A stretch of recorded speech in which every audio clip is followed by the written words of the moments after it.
Greetings, everybody, and welcome to week number 3.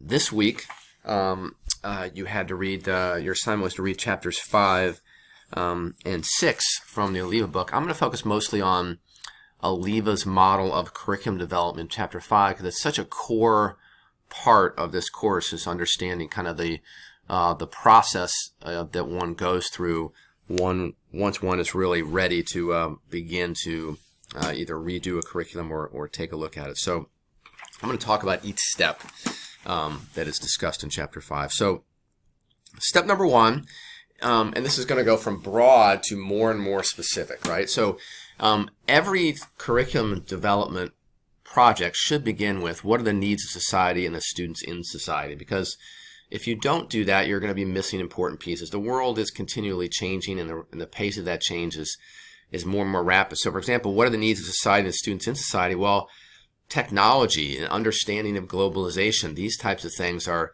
really important today, much more so than maybe 20 years ago, and we need to take that into account as we're building the curriculum. So that's step number 1.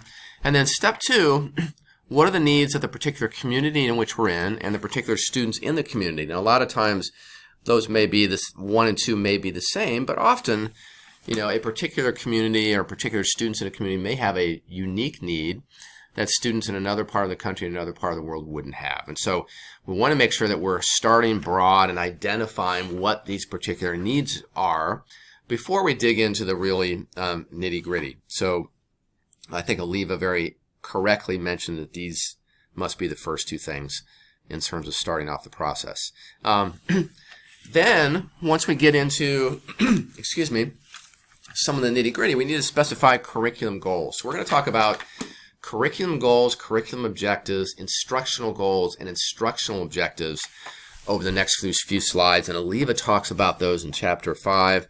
And it's really important to kind of understand the difference here. So a curriculum goal is stated in general terms and here's the key part, without any criteria of achievement. Right? They don't delineate specific courses or specific items of content. So here's a good example of a curriculum goal. Students will develop the ability to use and critically assess information. Notice again, general, no criteria of achievement. Right? Talk about accomplishments of groups rather than achievement of individual students. Here's another one. Curriculum goal. Students will understand and respect other cultures. So these are big and overarching. Don't specify grade level, don't specify levels of achievement, don't specify individual students. Okay? From curriculum goals, we go to curriculum objectives. And the key thing here is measurable terms, right? We want to specify the degree of mastery that's involved here that we didn't have in our curriculum goals from the previous slide. So again, curriculum goal, general, no criteria of achievement, curriculum objective, degree of mastery stated. So if we take a look here, 100% of students will participate in community service and national community. We've got that specific measurable term, degree of mastery. And here's another example. 90% of students will participate in a project focused on enhancing understanding of other cultures. So we've gone from the general without any measurement to something that can be measured, right? We still haven't specified the grade level at this stage, right? So they're still fairly broad in the curriculum objective standpoint. So this is a good starting point, curriculum goals and curriculum objectives. At this point, before we get to instructional goals and objectives, it's important to take a look at how students encounter their learning experiences and subject matter and consider if there's any changes that we may want to make. So do they meet at the same time every day for every subject with the same amount of time? And is that the way that it should be? I mean, does every subject need to have the same amount of time, or does some subjects need more time? Is it best for students do some subjects require longer periods of time periodically? For example, science classes where other classes may not. So this is the point of time. I think this stage is often neglected and ignored. We don't consider how the organization and patterns may get in the way of really delivering the curriculum the way that we might want to. So I would encourage you to not skip over the stage of the curriculum development process. Then we get into again, we're going from broad to more and more narrow. Now we get into a statement of performance inspected for each student phrased in general terms, and then statement of performance demonstrated by each student in measurable terms, right? So let's take a look at examples of all of these, right? So if we start off with curriculum goal, very broad, students will improve their skills in reading.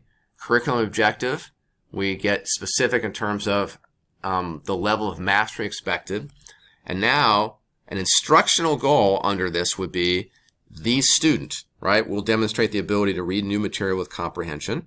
And then the instructional objective has to specify the level of mastery expected, right? The student will read a passage from the 5th grade reader and will answer correctly at least 8 out of 10 questions. So this slide is a really good one to put all 4 of these together. Curriculum goal, curriculum objective, instructional goal, instructional objective, getting more and more specific as we go from top to bottom here. Once we have specified curriculum goal, curriculum objective, instructional goal, instructional objectives, we want to make sure that we then select our instructional strategies. What instructional strategies are going to allow us to be able to help students meet those particular goals and objectives that we have set? And then, of course, then we want to actually implement those instructional strategies and come up with what are going to be the best ways to assess whether or not students have actually learned the material. So really steps 1 through 7 are what would kind of traditionally be considered curriculum. That's the what. And steps 8, 9, and 10 here are the how. You know, how are we going to help students acquire those things? 1 through 7 is what are the things we want them to acquire. But it's really all part of the curriculum development process in ALEVA's model. And it's a process that takes time. As we mentioned in one of the earlier videos, try to rush through this, try not to include everybody, and it's not going to be well done. So it takes careful planning, and I would encourage you to not skip any of these steps as you're going through the curriculum development process. If you have any questions on this or any other items from Unit 3, don't hesitate to reach out to your instructor. Thanks so much, everybody.